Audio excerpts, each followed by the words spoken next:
we are looking at the properties of inverse functions. So how to graph an inverse function. And then your second lesson will be on transformations, which I find pretty fun. So just as a recall, the inverse is the reverse of the original function. The inverse of a function is obtained by interchanging x for y in a table of values or set of ordered pairs. So here we're going to do the example of f of x, x squared minus 6. So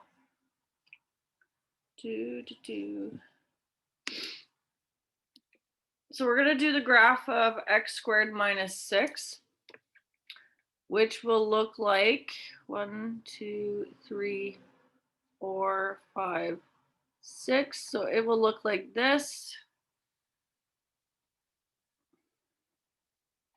There. And then it goes up. Oh shit. Like that. Okay, so what we're doing is our first point here is 0, -6. So to do the inverse function, and we're going to do it in a different color, you're going to swap those two numbers. So it's going to become -6, 0. So 1, 2, 3, 4, 5, 6. So this will be our first point. Then here we have 1, -5. So that's going to become -5, 1, which is here. Our third point that we have here is 2, -2. So it'll become -2, 2. And it continues like that. Now it's going to look like this. And it's going to have the same thing on the other side here. So just like this.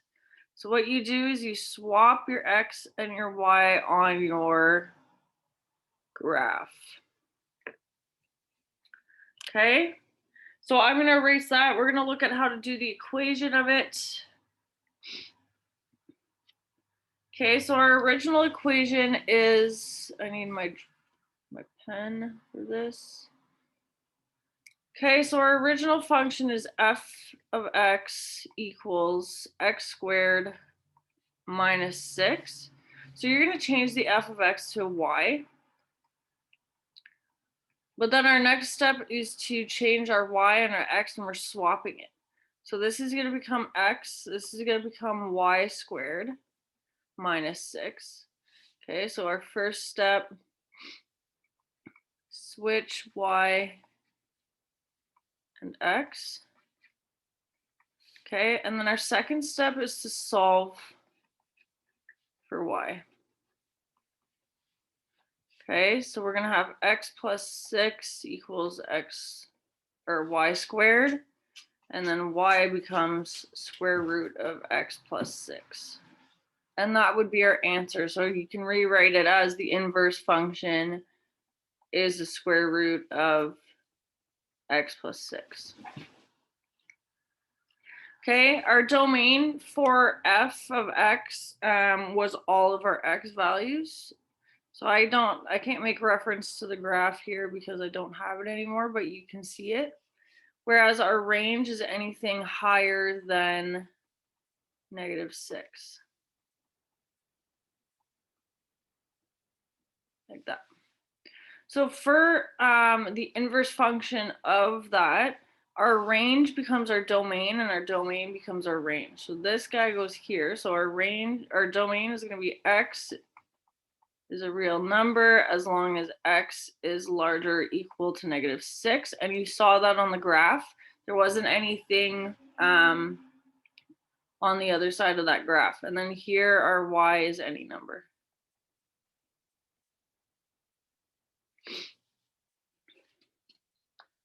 Okay, so I'm going to erase this and we will continue. We have quite a few examples for this guy. So they want to know whether f of x and inverse of x are functions. So f of x was a function because there was only one y for each x. But the inverse function is not because there was more than one x.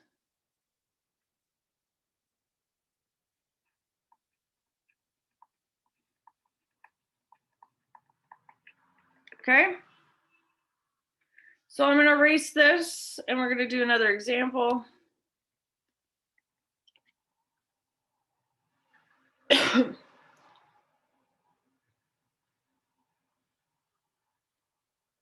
Okay, so here, our graph is going to be at 2 and 3 is our vertex, and because it's negative, it's going down, and because it's 1/2, it means that it's going to be a little bit larger. And that's what we're going to see with our transformations today. And then our inverse, so that would be here. So you're swapping the x and the y. And it goes like that.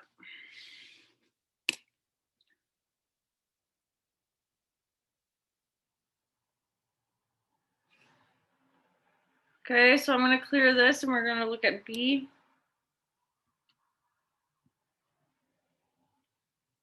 So restrict the domain of g of x so that g, or the inverse function, is also a function. So right now it's not a function because there's more than one y for each x.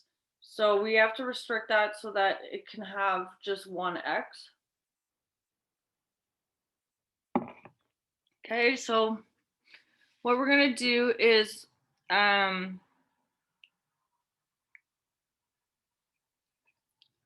g of x, we have our domain that was x is a real number, which means that our range for the inverse function becomes any number at all. And that's where we get the issue, because our graph looks like this. And so if we do that vertical line test, there's more than one value for x, right? It touches the graph here and it touches the graph there. So if we limit our domain to here, that means that there's only going to be one y for the x. Okay, so that means that this guy needs to change. So we are going to put it at, or we're going to change the domain of this guy. So x is a real number as long as x is above or equal to 2. Okay, and that makes this domain here y is larger than 2. So that means that this gets rid of this part of the graph. So that means that it only looks at those points. Okay, and then we have to find the inverse function of this. So our first step is to put y and x. Oh, shoot. Okay, so this is supposed to be an x, and then we put the y inside.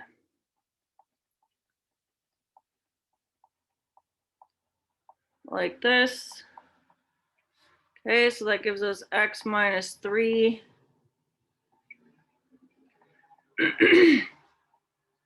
So you have to do the opposite of BEDMAS. So the next one that we're going to do, this is technically divided by -2.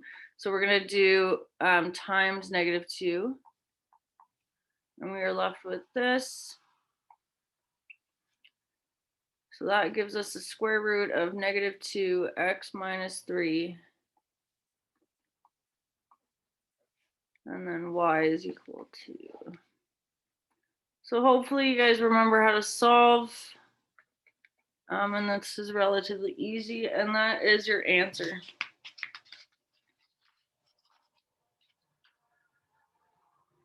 So I'm going to clear this. And we're going to have another example here and the lesson's done. Okay, so given h of x is the square root of x plus 4 graph. So we are going to graph the first one. So the first one is here, and it goes up like that. And then our inverse function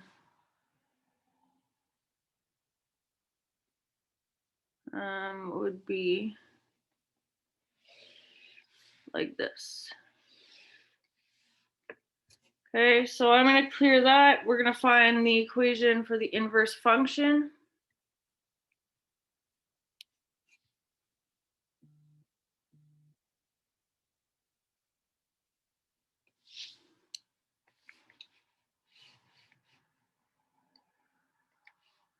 Okay, so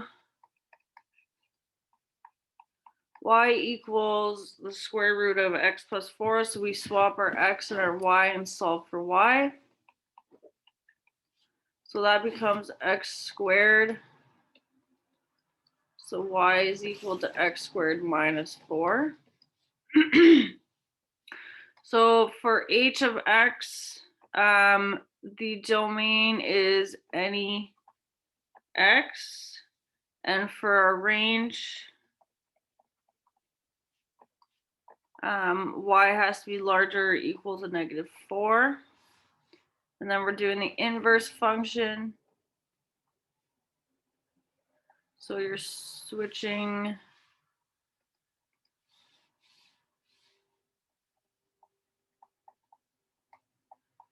x has to be larger or equal to -4, and then our range is any.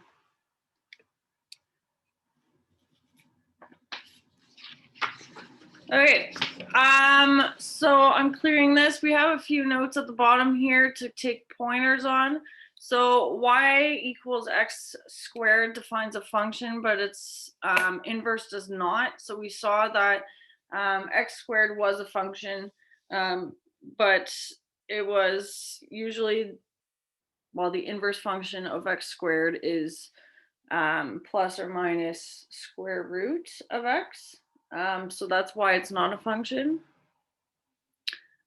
Both y equals plus square root of x and negative square root of x define functions. To ensure that the inverse of a function is also a function, you may have to restrict the domain or the range of the original function. So meaning that we had looked at the domain, so you have to change the domain of the original function for it to work for the inverse function. And the vertex of a parabola points to the beginning of a domain or a range. Okay, so you've got your practice questions here, and that is it. Good luck.